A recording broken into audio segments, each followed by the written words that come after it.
Good evening everyone, কেমন আছো সবাই? কাল আমাদের বাড়িতে সত্যনারায়ণ পুজো, তাই দুজন মিলে বেরিয়ে পড়েছিলাম পুজোর বাজার করতে। প্রথমেই দশকর্মা বাজারটা কমপ্লিট করে চলে এসেছিলাম ফুল কিনতে। তারপর চলে এসেছিলাম জামা কাপড়ের দোকানে। এখান থেকে পুজোর জন্য একটা ধুতি আর দুটো গামছা কিনে চলে এসেছিলাম ফলের দোকানে।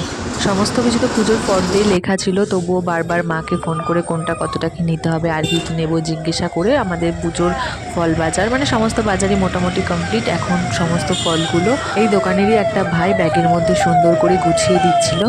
পরের দিন অনেক সকাল সকালই বাড়িতে পুজো হবে। আজ রাতেই পুজোর কিছুটা কাজ গুছিয়ে রাখতে হবে। এদিকে তো একটা ঝুড়ি বের করে ও সমস্ত ফলগুলো গুছিয়ে রাখছিল আর আমি একটু ওকে হেল্প করে দিচ্ছিলাম। পরের দিন দুপুরে বাড়ির সবাই মিলে একসাথেই খাওয়া দাওয়া করবো। বাঁধাকপি রান্না হবে, তার জন্য আজকেই সোনামা আরও দুজন মিলে বাঁধাকপি কেটে রাখছিল। আর এদিকে মা আলপনা দেওয়ার জন্য খড়ি মাটি, তারপর ছোলা মটর এগুলো সব ভিজিয়ে রাখছিল। তারপর দুজন মিলে গুছিয়ে সমস্ত বাসন বের করে রাখলাম। চলো আজকের মতো মিনি ব্লগটা এখানেই এন্ড করছি। কাল আবারও তোমাদের সাথে দেখা হচ্ছে পুজোর ব্লগ নিয়ে। আজকের মতো টাটা।